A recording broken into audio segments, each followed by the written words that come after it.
Test batch வந்து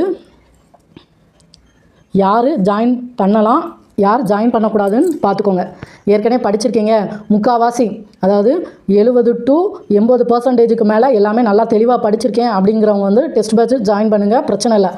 புதுசாக படிக்கிறவங்க படிக்கிறத பாருங்கள்.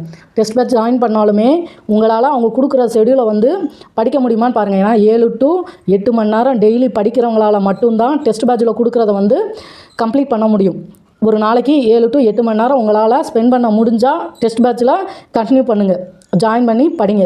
அப்படி இல்லை எனக்கு 2 to 3 மணி நேரம் கூடுனா 2 to 4 மணி நேரம் தான் கிடைக்குங்கிறவங்க முக்கியமான பாடத்தெல்லாம் எடுத்து வச்சுட்டு இதில் நல்லா ஃபோக்கஸ் பண்ணுங்கள். ஏன்னா டெஸ்ட் பேட்சில் ஜாயின் பண்ணிங்கன்னா அவங்க கொடுக்குற ஷெடியூலை ஒரு வாரத்துக்குள்ளே முடிக்கணும். அப்போங்கும்போது ஒரு 7-8 பாடம் இருக்குன்னா மொதல் படிக்கிறீங்க அப்படின்னா அது முடிக்கிறது வந்து கஷ்டம். அவங்க கொடுக்குற பாடம்லாம் முடிக்கிறது வந்து கஷ்டம்.